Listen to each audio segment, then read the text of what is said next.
Can I ask you something? If you only do things to get what you want in the end, is any moment of your life truly genuine? No way, man. You can't be here and somewhere else. Otherwise, you're not present in the moment that you're in, and you're living in a time that doesn't even truly exist. If your mind is somewhere else other than rather in this very moment, then you completely devalue every experience that you are gifted.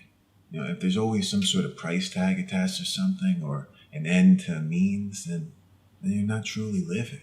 What about planning for the future? Plans fall apart. Look at your hair. Nothing about the future is fixed. You can work towards it without spoiling the fruits of the now. But if you're only planning for the future, regardless of what your circumstances are, then how can any moment of your life truly ever be real? How can any aspect of your life ever be genuine? It's like trying to control the ocean. There's tides. You fight them, you're going to drown. But if you go with the flow, if you ride, if you swim, if you float, it's all good. I used to be so fixated on the ending, on getting there. I used to think that my worries and fixating on the future gave me some sort of meaning or purpose, the struggle that we're all conditioned to believe, but it's meaningless. It's just as empty and hollow as hope. Wishing for things to change, wanting things to change, hoping for things to change, rather than just embracing what is. You can still work towards better outcomes and better moments, but fixating on the past and being fearful of the future, it accomplishes nothing. Worry. It accomplishes worry. I used to wake up, my hands, my legs used to tremble and shake out of fear and anxiety. I used to watch my mother be so scared to lose the house that she'd make herself sick. And did worrying about the future accomplish anything? Worrying about the future didn't motivate her actions.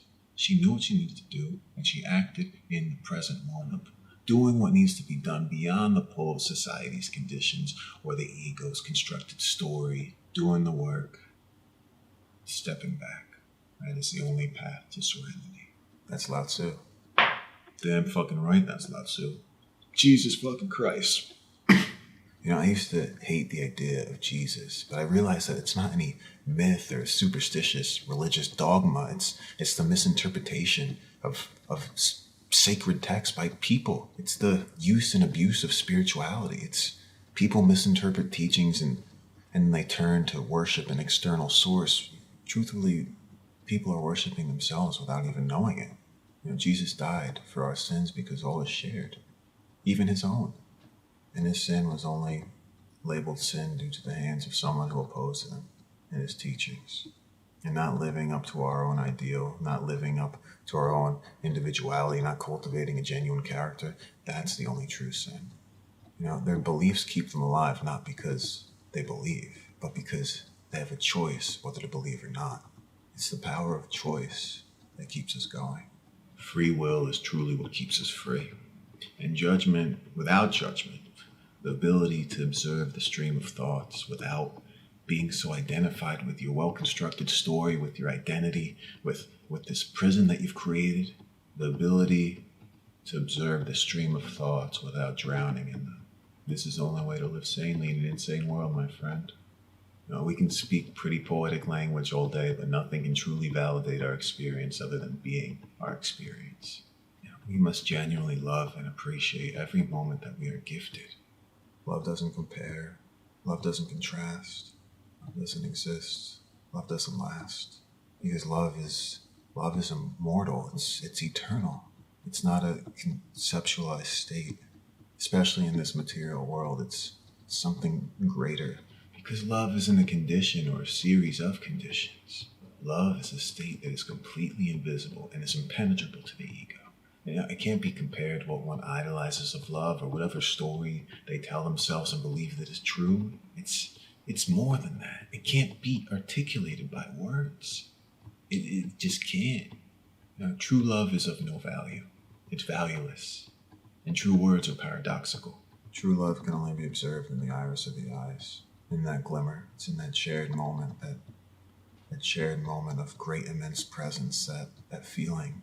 That's more than just a feeling. It's this earthly heaven. It's It's something that cannot be articulated by words or poetic melodies or even in songs. It's just a feeling to be felt. But if you look hard enough, you can see. You can see through the story, the mind, within the eyes, and you can see beyond that, and you can see this beautiful sense of presence, of gratitude, of life itself. It's the purest form of It's the purest form of life. It's the purest form of the present, at least in that moment. At least in that moment. Look at the flower. Jesus once said, contemplate the life of a flower and learn how to live. The Buddha once held up a flower in a sermon and said nothing. No one understood what the fuck he was doing. But guess what? One monk did. The beauty of a flower. The life of a flower.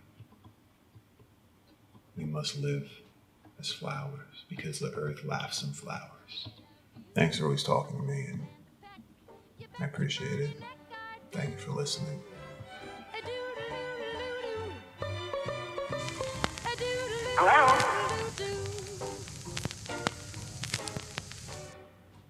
People fear the moments that are the most real because they fear losing them. The ego is really deceptive.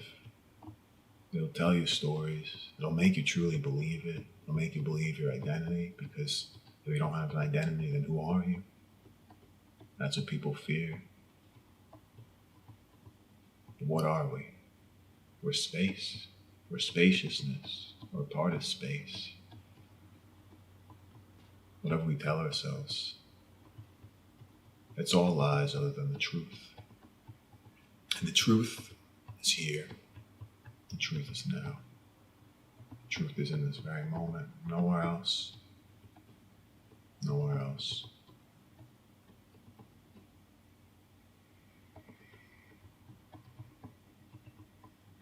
You can't stay stuck in misery without talking to yourself about it. And I have talked to myself about it a lot. And I'm sure you have too.